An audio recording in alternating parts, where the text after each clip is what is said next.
아멘. 반갑습니다. 서로 인사 한번 나누실까요?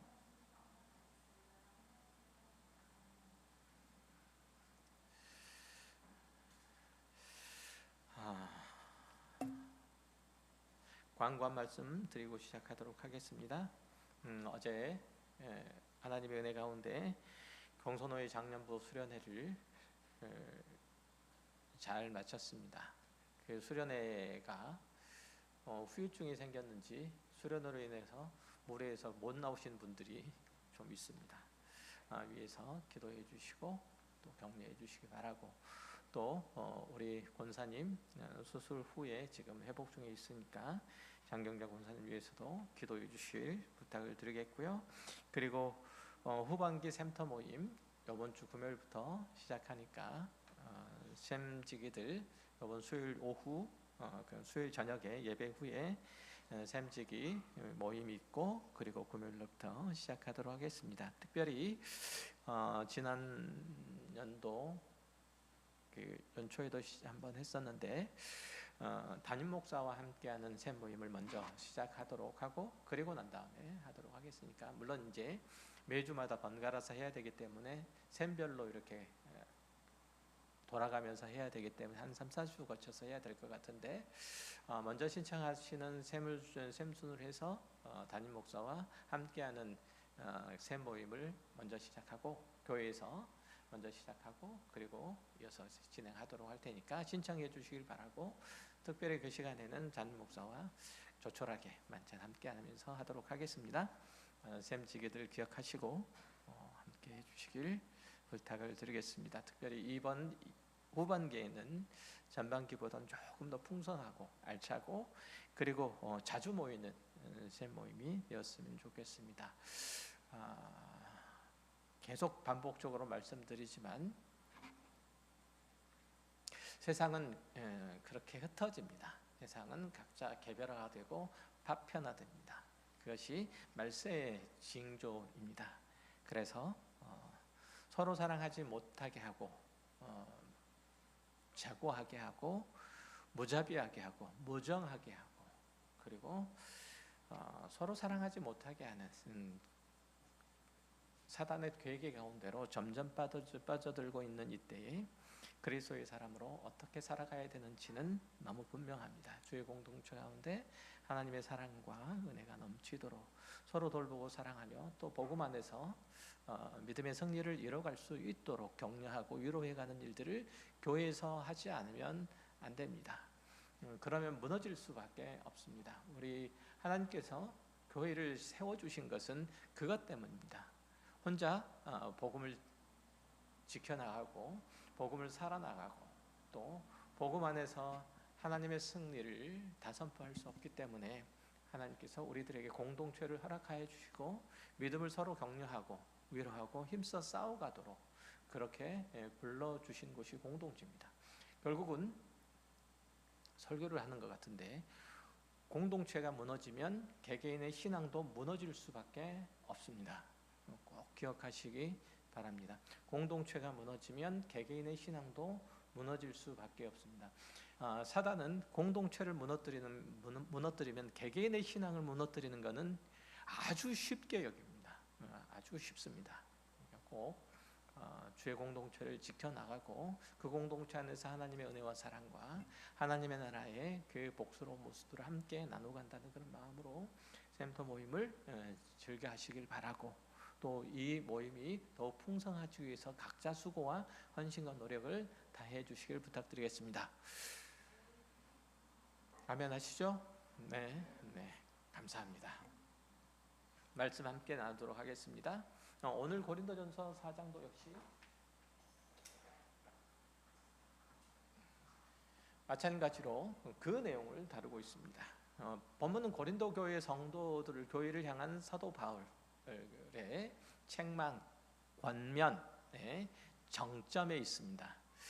고린도 교회는 바울이 2차 전도 여행 중에 약 1년 6개월 동안 복음을 전하며 그들을 가르치며 세웠던 교회이죠. 지난 시간에도 제가 설명했던 바와 같습니다. 고린도는 당시 지중해 해상 무역의 중심지였어요. 중심 도시였기 때문에 굉장히 부유하고 활기찬 도시였죠. 동시에 도덕적으로는 매우 타락한 도시였습니다. 다양한 종교와 철학, 우상 숭배가 뒤섞여 있었고 경제적인 번영과 향락 문화가 사람들의 생각을, 사람들의 삶을 지배하던 곳이었습니다. 바울이 고린도에서 복음을 전할 때 많은 사람들이 회심을 하고 또 마침내 교회가 세워졌던 것이죠. 이런 곳에서도 복음의 꽃이 피운 겁니다. 그러나 시간이 지날수록 교회 안은 심각한 이런저런 문제들이 드러나기 시작했습니다. 가장 두드러진 것은 서로 파당을 지어서 분열하는 것과 교만하여 자기를 남보다 더 낮게 여기는 것이었습니다. 고린도 성도들은 자신이 받은 은사나 지식 또는 자신이 따르는 지도자들을 자랑 삼아서 다른 이들과 비교해서 스스로 높아지고 있었어요. 자고해지고 있었다는 얘기죠. 바울은 이러한 교만이 스스로 높아지려고 하는 그 의도가 얼마나 위험한지를 지적하면서 교회의 지도자들을 바라보는 올바른 관점을 제시해요.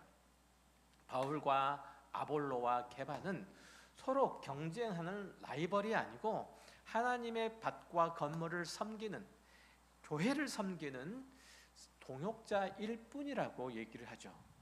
교회의 지도자는 주인이 아니라 하나님의 청지기에 불과하니 교회는 그 지도자를, 사람을 자랑할 게 아니라 오직 하나님께 영광을 돌려야 한다고 힘주어 말해요. 교회는 유능한 지도자, 유명한 인물에 의존할 게 아니라 오직 예수 그리스도와 그가 지신 십자가를 붙들어야 합니다. 교회의 중심은 오직 예수 그리스도여야만 합니다. 사도 바울은 이렇게 그 교훈을 마무리하면서 성도들이 기록된 말씀 밖으로 넘어가지 말라라고 권면을 해요. 즉 성경이 가르치지 않는 인간적인 편견이나 잣대 이런 걸로 지도자를 비교하고 자랑하는 태도를 버리라. 또 다른 사람과 나를 구분하는 태도를 버리라 라고 권면을 하죠. 누가 가진 것이라도, 누가 가진 어떤 것이라도 다 하나님께로부터 받은 은혜임을 기억하라는 거죠. 내가 가진 것도 그러한 것이요, 상대방이 가진 것도 다 하나님께서 은혜로 그에게 부어주신 거라는 얘기죠. 귀한 사람도 천한 사람도, 많이 가진 사람도 적게 가진 사람도, 건강한 사람도 병약한 사람도 다 하나님의 의로우신 주권과 은혜로우신 통치 아래 살아가는 사람인 것을 확실히 거듭 선포해요. 또 세상적으로는 초라하고 미련해 보일지라도 그리스도의 십자가 아래서 우리 모두는 다 다시 태어난 형제 자매라는 얘기예요. 조금 더 구체적으로 들어가 볼게요. 본문 8절에서는 이렇게 얘기해요. 너희가 이미 배부르며 이미 풍성하며 우리 없이도 왕이 되었도다 라고 지적함으로써 고린도 교회 성도들이 얼마만큼 스스로를 높였는지, 교만했는지, 아니 오만한 지경까지 이르렀는지를 지적하고 있어요. 그리고 이어서 10절 이하에서 그렇게 사도 바울이 얘기를 해요. 우리는 그래서 사도들을 얘기를 하는 거예요. 물론 지금 바울과 그리고 아볼로와 게바와 바나바 이런 이제 사도들을 얘기하고 나머지 모든 사도들도 더 포함해서 얘기를 하는 거예요. 우리는 사도는 그리스도 때문에 어리석으나 너희는 그리스도 안에서 지혜롭고 우리는 약하나 너희는 강하고 너희는 존귀하나 우리는 비천하여 또 수고하여 친히 손으로 일을 하며 모욕을 당한 즉 축복하고 박해를 받은 즉 참고 비방을 받은 즉 권면하니 우리가 지금까지 세상의 더러운 것과 만물의 찌꺼기 같이 되었도다.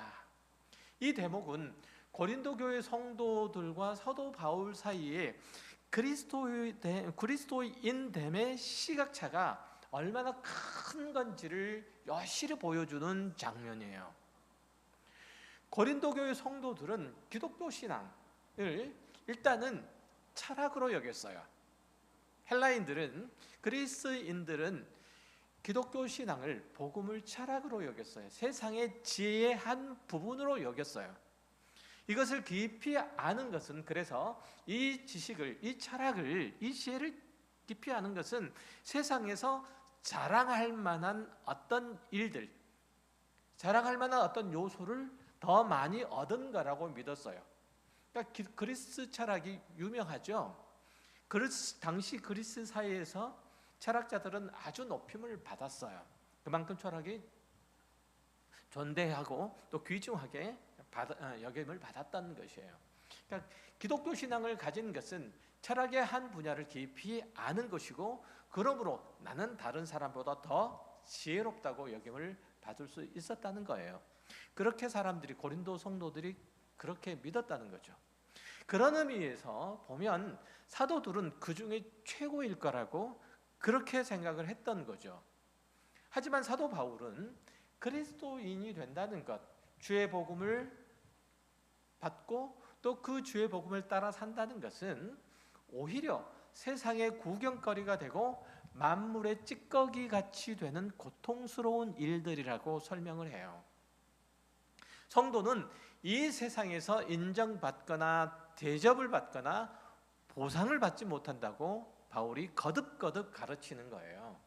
그러니까 13절에서 세상에 더러운 것, 만물의 찌꺼기, 이런 표현은 바닥에 쏟아진 것을 닦거나 몸에 묻은 자국들을 벗겨낼 때, 그것을 씻어낼 때 그 과정 속에서 제거된 오물 찌꺼기를 얘기하는 거예요. 여러분들이 이해하기 쉽게 설명을 하면, 길을 가다 보면 거뭇거뭇한 얼룩들이 있죠. 보통은 사람들이 밟은 껌, 인도에 껌을 긁어내면 껌 찌꺼기가 나오잖아요.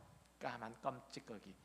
그것을 바로 만물의 찌꺼기, 세상의 더러운 것, 그렇게 이해하시면 돼요. 그러니까 사도 바울은 그리스도인이라고 하는 것, 사도들이 바로 이런 존재와 같이 되었다는 거예요. 인도의 사람들에 의해서 밟혀서 납작하게 된 그 껌을 청소부가 떼내서 그 긁은 찌꺼기가 바로 자신과 같은 존재라는 얘기죠. 사도 바울은 이런 경멸적인 표현까지 써가면서 사도란, 그리스도인이란 세상에서 대접을 받지 못한다고 설명을 하고 있는 거예요.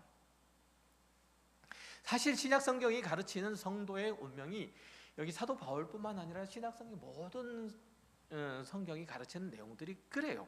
성도의 운명이 그러하다는 거예요. 그리스도께서 재림하셔서 이 세상 역사를 끝내시고 새 하늘과 새 땅을 여실 때까지는 예수의 제자로 사는 자는, 예수를 본받는 자는 필연적으로 예수와 그 고난을 함께 나눌 수밖에 없다는 거예요. 그런 의미에서 사도 바울도 자신이 이 시각까지 줄이고 목마르고 헐벗고 메맞고 정체가 없다라고 고백함으로써 사도로서의 삶이 영광스러운 삶이 아니고 복된 삶이 아니고 얼마나 고달픈지를 말해주고 있는 거예요. 여러분이 예수를 따르려면 이 세상에서는 억울함과 결핍과 고생과 조롱과 천대를 감수해야 된다는 것이죠. 그러나 고린도 교회 성도들은 자신들이 그런 거예요. 이미 배부른 거예요. 이미 부유한 거예요. 이미 왕노릇하고 있으니 얼마나 앞뒤가 안 맞는 상황이에요. 사도 바울이 그리스도인에서 생각하는 바와 고린도 교회 성도들이 자신들이 복음을 받고 예수를 믿게 된 자로서 자신을 어떻게 여기는지 얼마나 많은 차이가 있느냐고요. 그리스도인의 신앙생활은 본문 9절에서 묘사하는 죽이기로 작정된 자같이 끄트머리에서 끌려가는 것 같다는 거예요. 전쟁에서 패배해서 손과 발이 사슬에 묶여서 적국의 노예로 끌려가는 이들에게 무슨 영광이 있을 것이고 무슨 소망이 있겠어요. 지금 죽이기로 작정된 자같이 끄트머리에 있다는 얘기가 바로 그 얘기예요. 전쟁에서 전 적국, 전국 전쟁에서 진 나라의 백성들이 적국의 군대에 의해서 지금 손과 발이 묶여서 적국으로 끌려가고 있는 거예요. 노예 생활을 하려고 혹은 죽임을 당하려고 그렇게 끌려가고 있는 상황인 거예요. 이런 자들에게 무슨 소망이 있겠어요? 사람들의 구경거리, 그러니까 적국 사람들의 구경거리가 될 뿐이죠. 조롱거리가 될 뿐이에요. 여러분이 예수를 제대로 따르려면 그런 상황까지 각오를 해야 된다는 거예요. 어쩌면 필연적으로 그런 상황을 마주대하게 될 거다라고 해요. 그래도 괜찮으면 예수를 따를 것이지만 그런 일까지 당하고 싶지 않으면 적당히 중간쯤 해서 타협하는 게 나을 수도 있어요. 그러나 누가 주님 다시 오실 때 칭찬을 받을 것인가? 적당히 중간쯤에서 타협한 사람이 주님께로부터 칭찬을 받을 것인가?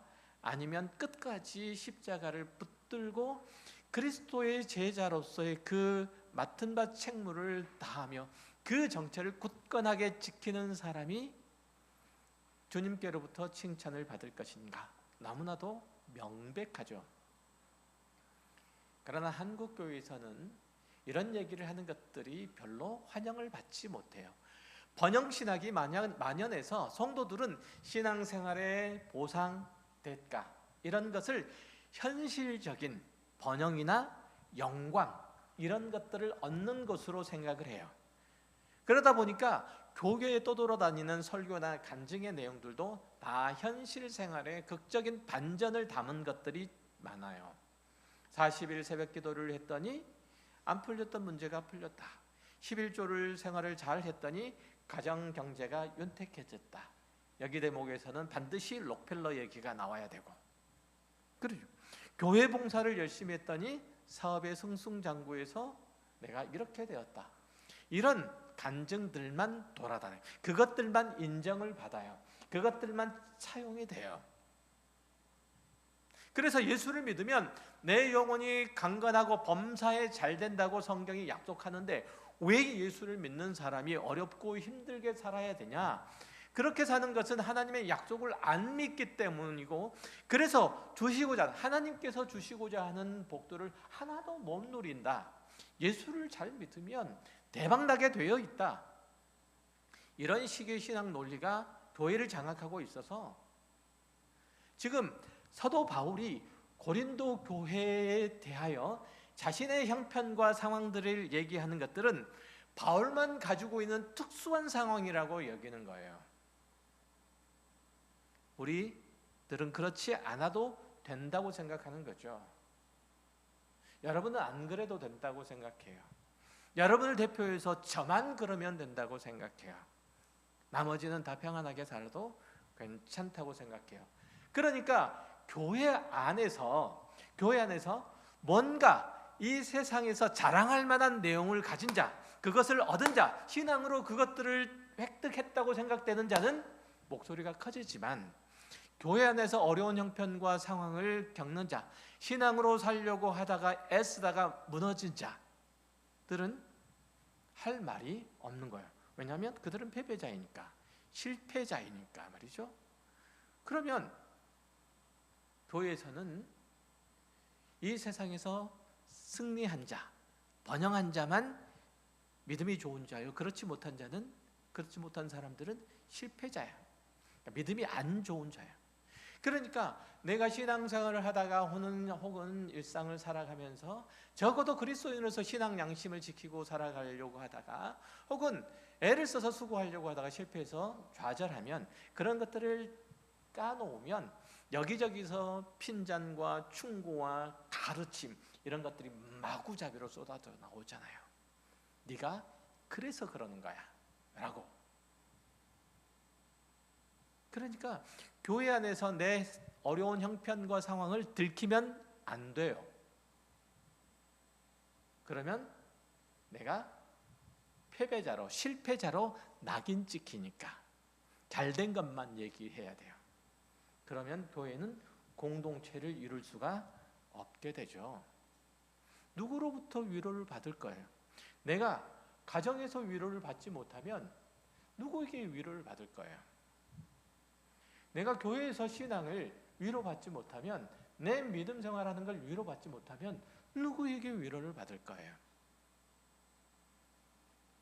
예수를 믿으면 복 받는다는 말은 맞지만 성경이 끊임없이 가르치는 바는 이 세상은 성도들의 최종 목적지가 아니고 영원한 집이 아니기 때문에 예수 믿는 복도 영원 하나님의 나라와 연결되어 있다고, 필연적으로 그것과 연결되어 있다고 그렇게 말해요. 이 세상에서 넉넉하고 여유롭고 그리고 지위가 높아지고 권세가 생기는 것도 다 무엇과? 영원과 하나님의 나라와 연결돼서 그러한 것이지, 이 세상에서만 잘 먹고 잘 살게 하시려고 하나님께서 우리를 부르신 것은 결단코 아니라고 얘기를 하고 있어요. 그거 잊으시면 안 돼요. 이 세상에서 잘 먹고 잘 사는 게 문제가 아니고, 이 세상에서 잘 먹고 잘 사는 게 기독교 신앙의 목적이라고 생각하는 게 문제라는 말씀을 지금 드리고 있는 거예요. 이해되시죠? 그러니까 하나님께서 그 자녀들에게 주시고자 하는 참된 것, 영원한 것은 이 세상의 것이 아니고 새 하늘과 새 땅이 열리는 곳에 있고, 모든 성도는 그곳을 향하여 순례의 길을 걷는 자임을 잊지 않도록 하기 위해서라도, 그곳을 향한 걸음을 멈추지 않게 하시기 위해서라도 그리스도인이 이 세상에 사는 동안에 이 세상의 것으로만 만족할 수, 이 세상의 것에 취해서 살 수 없도록 하세요. 그래서 우리가 이 세상의 것들을 취해서 살면 하나님께서 그것을 깨우시는 거예요. 취해 있는 것들을 빼앗음으로, 술에 취해 있으면 술병을 빼앗아야 되잖아요. 더 이상 취하지 않게. 그렇죠. 마약에 취해 있으면 마약을 빼앗아야 되잖아요. 그래야 제정신이 들죠. 우리가 그리스도인을 하나님의 백성으로 살아가는데 이 세상의 것에 취하지 않도록 하시는 게 매우 중요하기 때문에 그렇게 하시는 거예요. 이 세상의 것으로 만족할 수 없고 영원의 것을 바라보며 그곳을 향해서 나아가도록 하는데, 하나님께서는 당신 모든 열심을 다 사용하시는 거예요. 끝내 우리가 어디로? 영원한 하나님의 나라에 들어갈 수 있도록 하시기 위해서 하나님께서는 최선을 다하신다는 얘기예요. 하나님의 거룩하신 성품을 담고 그리스도를 본받아서 이 세상을 이기고 살게 하시려는, 그렇게 하나님의 나라의 백성으로 살게 하려는 거룩한 욕망을 불러일으키기 위해서 하나님께서는 그 모든 죄를 다 하시는 거예요. 하지만 우리가 그렇게 예수를 따라 살려고 하면, 우리가 하나님의 나라의 가치를 숭상하며 살아가려고 하면 세상은 우리를 적으로 간주해요. 그런 세상에 항복하지 않으려면 그래서 우리는 끝까지 싸워야 돼요. 어떨 때는 내가 그 싸움을 싸우기 위해서 내가 그토록 아끼던 명예를, 내가 그토록 소중하게 여기던 돈을, 내가 그토록 열심히 가꿔왔던 건강을 버려야 될 수도 있어요.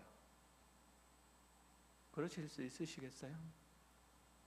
세상은 그리스도인으로서 성실하게 살아가려고 하는 우리를 어떻게 해서든지 자기들과 함께 망하게 하려고 하고, 우리는 그들을 회개시켜서 하나님의 나라의 백성으로 삼으려고 한다는 점에서 이 세상과 그리스도인은 적대적일 수밖에 없어요. 이해되세요? 왜 적대적이어야 하는지? 우리는 그들을 하나님의 사람으로 세워야 돼요. 반드시. 그들은 그들과 함께 우리를 망하게 해야 돼요. 그런 의미에서 적대적이에요. 이런 긴장관계 속에서 살아가는 성도의 삶이 불편할 것은 너무 당연하잖아요. 힘들 거잖아요. 마태복음 5장 10절에서 그래서 그런 얘기를 하는 거예요. 의를 위하여 박해를 받는 자는 복이 있나니 천국이 그들의 것임이니라. 세상이 그냥 망하도록 그냥 두면 안 되잖아요. 그들을 하나님의 은혜의 영광을, 그 영원한 진리 가운데로, 하나님의 생명 가운데로 초대해야 되고, 그들에게 하나님의 구원을 나누어 줄 수 있어야 되잖아요. 그것을 위해서 우리가 싸워야 되잖아요. 그들은 같이 죽자고 덤비는 이들이고 우리는 같이 살자고 덤비는 이들이에요. 그러니 우리의 상황이 얼마나 긴박해요. 그렇지 않습니까? 그리스도인이 추구하는 것은 세상의 지혜나 자랑이나 영광이나 행복이 아닌데 다른 무엇보다 그것들 안에는 하나님이 없기 때문에 그래요. 그래서 우리는 그들을 일깨워야 되는 거예요. 하나님이 함께 하시면 그곳이 고시적 쪽방이라도 천국이지만 하나님이 계시지 않으면 그곳이 7성급 호텔이라도 그것은 지옥과 같을 수밖에 없는 거예요. 아멘이신가요? 여러분은 아멘 하시죠? 밖에 있는 사람들 지금 미쳤나 저거? 그렇잖아요. 밖에 있는 사람 저거 미쳤나? 저 통합니까 그들에게? 모르잖아요. 이들에게 하나님의 나라를, 이걸 모르는 사람들에게 하나님의 나라를 가르쳐야 되잖아요. 보여주잖아요. 치열할 수밖에 없잖아요. 그래서 그리스도인은 하나님 안에서 사는 사람들이고 그 아래서 순종하기로 하는 사람들이기 때문에 하나님 없이 자기 만족과 기쁨과 영광을 찾는 세상과는 서로 충돌할 수밖에 없는 거예요. 무엇보다도 성도가 추구하는 이 거룩, 세상과 구별되어서 하나님의 신령함을 쫓는 일은 세상이 아주 싫어해요. 세상이 미워할 수밖에 없죠. 아까 말씀드렸던 것처럼 하나님이 함께 계시면 그것이 고시적 촉방이라도 천국이래요. 하나님이 함께 하지 않으시면 그곳 7성급 호텔이라도 지옥이래요. 그들이 그걸 얘기를 알아듣겠습니까? 그러니까 그런 얘기들을 아주 싫어하죠. 예를 들면 원수를 용서하고 또 사랑하는 삶은 참 어렵잖아요. 우리가 억울한 일들을 당하거나 모욕을 당했을 때 보복하지 않고 오히려 그들을 위해서 기도하고 손으로 악을 이기는 모습을 보일 때 세상 사람들은 어떤 반응을 보일까요? 자신의 누추함, 자신의 비루함이 보이잖아요. 자신의 벌거벗음이 보이는 거예요. 그래서 우리를 미워할 수밖에 없는 거예요. 우리를 미워함은 거기서 나오는 미워함이에요. 그리스도인은 그런 세상을 축복하고 그런 세상 사람들을 권면하고 그런 세상 사람을 보듬고 함께 울 수 있어야 돼요. 즐거워하는 자와 함께 즐거워하고 우는 자들과 함께 울는 것들은 바로 그런 얘기예요. 세상을 향해서 하나님의 은혜와 복을 나눠줘야 돼요. 그들은 모르잖아요. 우리는 알고. 그들은 경험 못했잖아요. 우리는 경험을 했고. 우리가 더 교양 있고 더 너그럽고 더 영성이 뛰어나기 때문이 아니라 우리만 예수를 경험한 자요, 우리만 하나님의 사랑 안에 있는 자요, 우리만 그 환난 가운데서 세상 사람들이 겪었던 그 환난을 이미 겪은 자요, 거기서 구원을 얻은 자로서 세상에 빛을 보여주는 자요, 세상에 하나님의 생명을 나눠주는 자로 하나님께로부터 그렇게 부름을 받은 거예요. 그래서 하나님의 구원을 모르는 세상에 영생의 길을 가르치고 구원의 통로가 되어야 하는 거예요. 왜 우리가 이 세상을 살아가는 동안에 이렇게 좋은 8월 마지막 날 휴일에 딴 데 안 가고 이 칙칙한 교회에 모여서 예배를 하고 있는지 우리가 설명해 줘야 되잖아요. 그런 의미에서 보면 고린도 교회는 영원한 나라를 사모하는 그런 자로서 이 세상을 나그네처럼 사는데 실패했고 성도로서 세상과 구별된 거룩한 생활을 한 내용도 없었던 거예요. 그들은 자기가 배부르고 여유롭고 자랑할 수 있는 상태에 있다는 게 만족스러운 거예요. 신앙생활의 긴장도가 하나도 없는 거예요. 배부르잖아요. 여유롭잖아요. 만족스럽잖아요. 긴장도가 없는 거예요. 물론 이 세상의 삶을 다 거부하고 이 세상에서 누리고 기뻐하고 감사하는 생활들을 다 그만두고 오직 내세만 바라고 오늘을 참고 견디고 그리고 뭐 고생도 사사하고 이렇게 하라는 말씀이 아니에요. 성도의 소망은 하나님의 나라에 있지만 그럼에도 불구하고 이 세상을 업신여기거나 경멸하거나 심판하지 않아요. 오히려 세상이 우리에게 한 일을 용서하고 우리가 용서하고 함께 하나님의 나라에 이르도록 그들에게 우리가 가지고 있는 이 소망이 무엇인지 설명할 수 있어야 된다니까요. 여러분이 왜 이 자리에 이 교회에 나와 있는지 설명할 수 있어야 된다니까요. 모세가 이스라엘 백성들을 앞에 두고 그들이 범죄한 사실을 앞에 두고 하나님께 뭐라고 기도하죠? 이 백성을 멸망시키려면 저도 하나님의 책에서 지워주십시오. 이 마음으로 이웃들 앞에 이웃들과 섞여 있어야 돼요. 이웃들과 섞여져 있어야 돼요. 이 세상에서 천국을 이루며 그렇게 살아가야 되는 거예요. 건강한 종말 신앙을 가진 사람은 무작정 세상을 피해서 주님 다시 오시는 날만 기다리는 게 아니라 그 날에 이웃들과 함께 복음 안에서 회복되고 새롭게 되어서 우리와 같이 하나님의 의로우심에 동참하고 그리스도의 복음 안에서 그 영광을 누리도록 그 생명을 영원토록 누리도록 하는데 최선을 다하는 모습으로 우리여야 돼요. 그렇게 종말을 기다려야 돼요. 이 세상 위에는 아무것도 볼 수 없는 자들에게 천국의 증인이고 하나님의 구원의 은혜를 나누는 자잖아요. 여러분 천국 믿잖아요. 그렇죠? 천국 믿으시죠? 여러분이 믿는 천국은 어떤 곳이에요? 그곳을 설명해 주세요.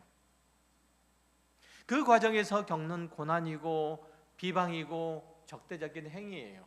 이걸 참아내고 용서하고 그리고 오히려 주님의 사랑으로 권면하고 축복의 자리로 함께 가야 된다는 점에서 세상 사람들과 다른 거예요. 세상이 영원하다고 생각하는 사람들과 다른 거예요. 우리는 그래서 그런 의미에서 종말이 있다고 생각하는 사람들이에요. 그러나 오늘날 그리스도인들, 기독교인들은 이런 모습에서 한참 벗어나 있어요. 어쩌다 하나를 알게 되면 모르는 사람과 비교해서 자랑해요. 하나를 가지게 되면 얻는 사람들에게 상대적으로 박탈감을 느끼게 해요. 그죠? 맛있는 거 먹으면 열심히 찍어가지고 인스타그램에 올리기 바빠요. 그러지 마세요. 제발 좀. 안 그랬으면 좋겠어요. 맛있는 거 먹으면 먹는 걸로 족하시고 올리지 마세요. 제발. 옛날에는 밥을 먹다가 손님이 오면 밥상을 치웠어요. 연세 드신 분 다 아시죠? 손님이 오면 밥상을 치웠어요. 왜냐하면 손님이 보면 안 되니까. 손님이 밥을 먹고 오는지 굶고 오는지 알 수가 없어요. 밥 때 물론 이웃집에 안 가지만 올 경우에 밥상을 치웠어요. 밥을 먹고 있으면 치웠어요. 손님이 밥을 먹고 오는지 안 먹고 오는지 모르니까 내가 오는 손님에게 줄 여유의 밥이 있으면 함께 먹자고 하지만 그 여유가 없으면 밥상을 치웠다니까요. 밥을 안 먹은 것처럼 했다니까요. 그 상대방을 배려하는 거예요. 옛날에는 그랬잖아요. 경험 못 하신 것처럼. 못 하셨어요? 저만 알고 있는 사실인 거예요? 아니 저희 집도 그랬어요. 저희 집 그랬거든요. 그랬었다고요. 손님이 오면 밥상을 차려줄 게 없으면 치웠어요. 오늘날은 내가 먹은 걸 찍어가지고 올려서 자랑해요. 너 이런 데 가봤어? 최악이야. 그러지 말라요. 그러니까 그런 식으로 늘 자랑하고 교만인 거예요. 옆에 있는 사람에게 그래서 너는 맨날 그러니까 맨날 실패하고 맨날 망하는가 이렇게 시간방을 떠는데 그런 걸 사용하는 거예요. 하나님이 자기를 용서하고 기회를 다시 주시면 당연한 걸로 여기고 그 기회를 방종하고 만용하는 데 써요.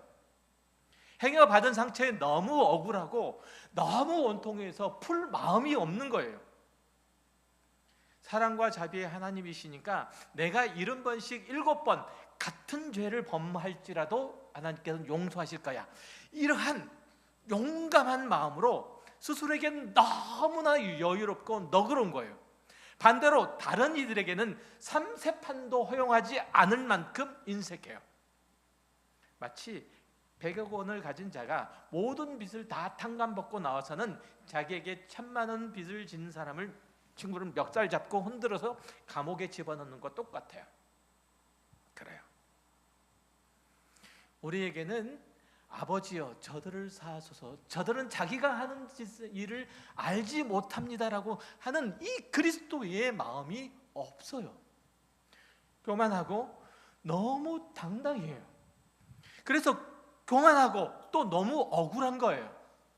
교만하고 당당한 것과 교만해서 억울한 것과는 똑같은 얘기예요. 똑같은 얘기예요. 교만해서 억울해요. 둘 중에 하나예요. 우리 생활이 용서하거나 인정하거나 겸손하여 넉넉한 마음이 없어요.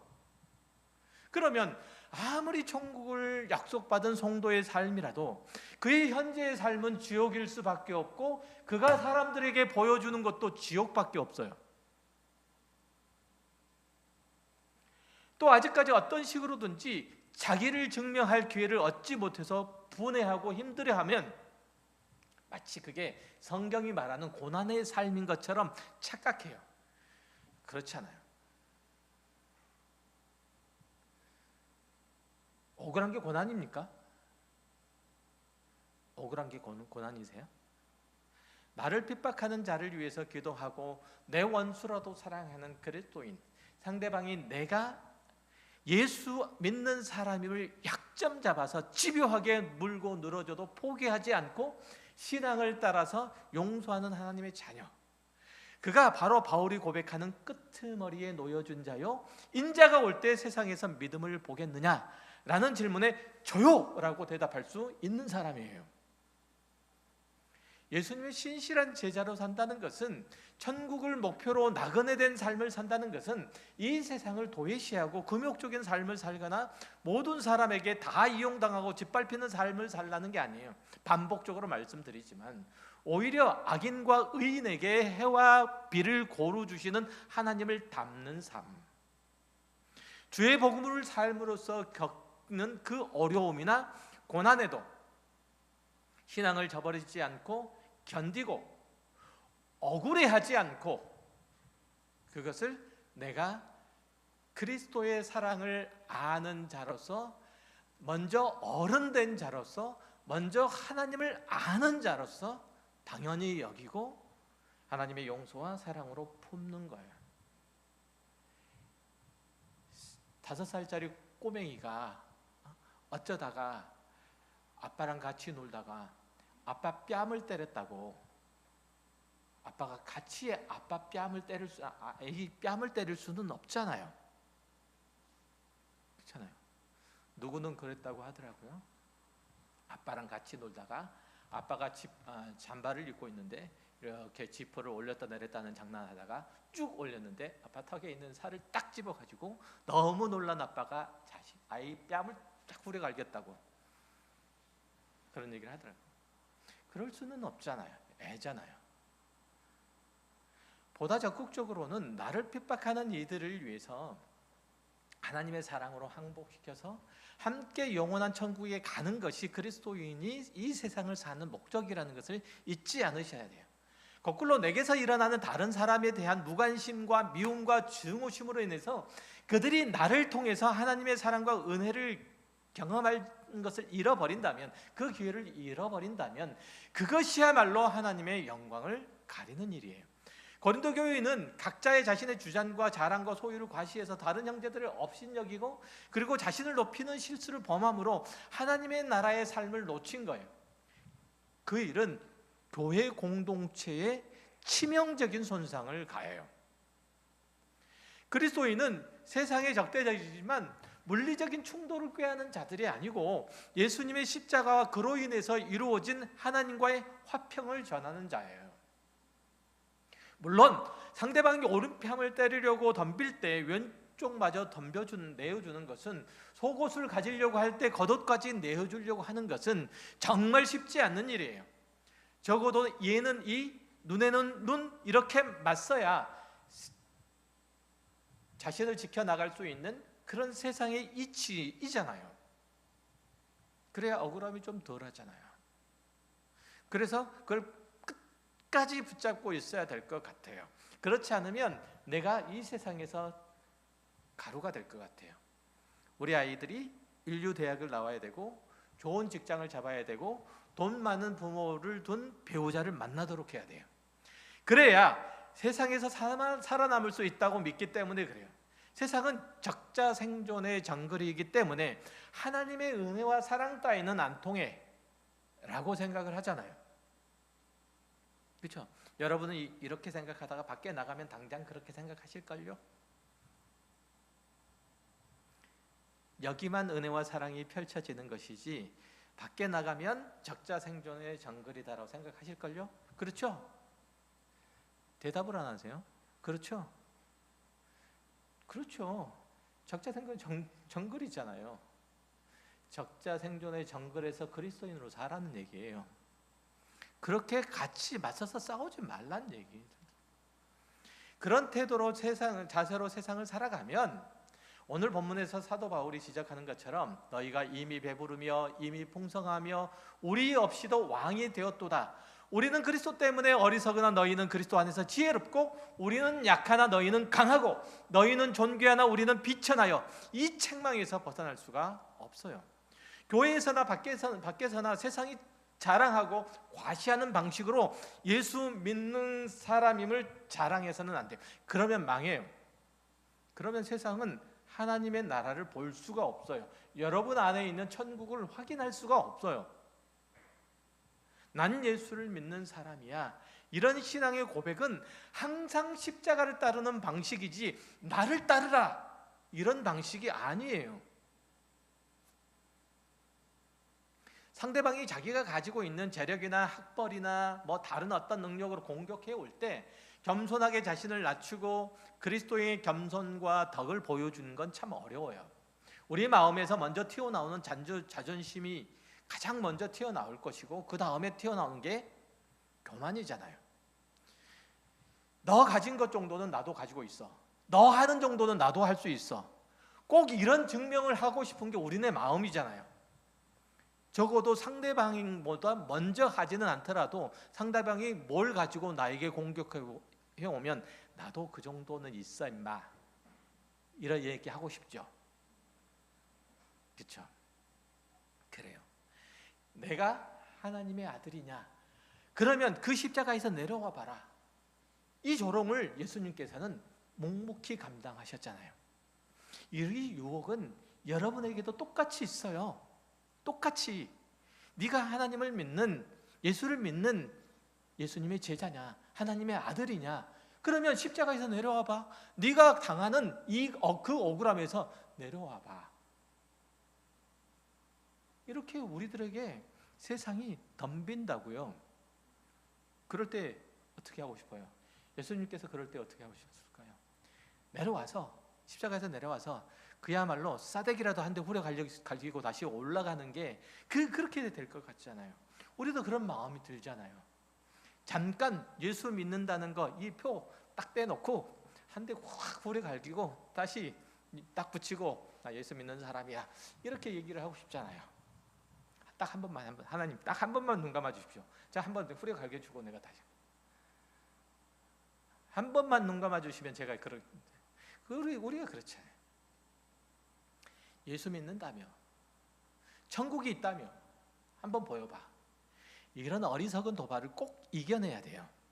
성도로서 이 세상에 당하는 어려움 때문에 여러분이 가지고 있는 것이 영원한 하나님의 나라의 것임을 절대 잊어서는 안 돼요.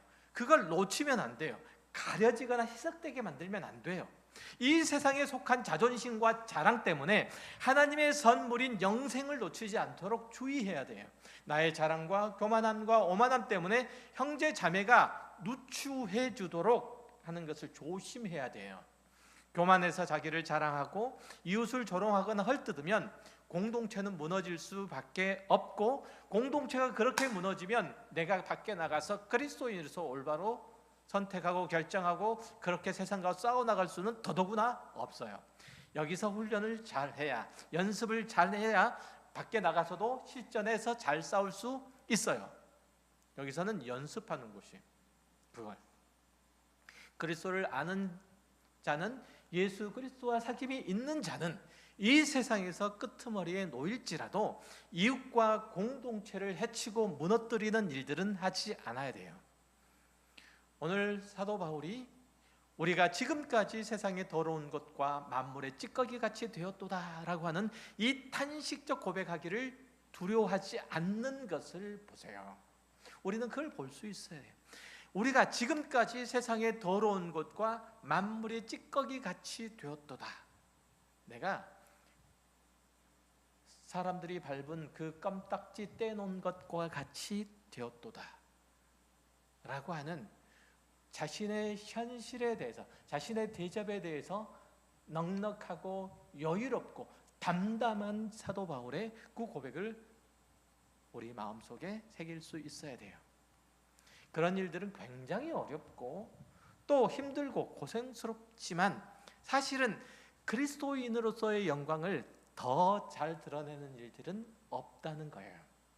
예수께서 파송하신 여러분의 삶의 자리에서 어떠한 상황에서도 기록된 말씀, 이렇게 기록된 말씀, 하나님의 주권적인 통치를 벗어나지 않는 그 안에서 온유하고 겸손하고 사랑에 넘치며 여러분이 가지고 있는 영원한 소망, 이것을 잘 설명해내는, 잘 보여주는 복되고 아름다운 자녀로서의 세상 속의 그리스도인이 되시기를 주의 이름으로 축원합니다.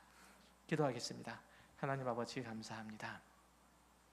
우리들에게 주어진 삶의 현실은 참으로 녹록지 않고 우리들의 옛 습관, 옛 태도, 옛 가치를 불쑥불쑥 튀어나오게 만듭니다. 하나님, 그럼에도 불구하고 우리가 그것을 이겨낼 수 있는 것은 우리의 도덕성 때문이 아니고 영적인 탁월함 때문이 아니고 그리스도께서 우리 안에 계시고 또 하나님께서 우리의 아버지 되심 때문입니다. 하나님의 성품이 나를 붙들고 영원한 나라로 가고 또 하나님의 성품이 내 안에도 있으므로 그것으로 인하여 우리가 하나님의 마음으로 세상을 함께하는 이웃들을 바라보고 그들에게 하나님께서 그 해와 비를 의인과 악인에게 고루 주시고 비추시는 것처럼 우리도 그렇게 주님 앞에서 설 수 있습니다.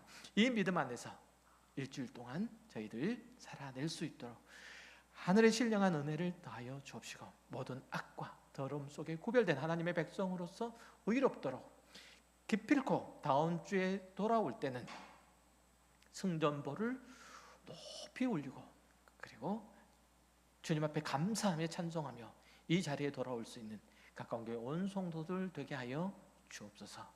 감사드리며 예수 그리스도 이름으로 기도 올리옵나이다. 아멘.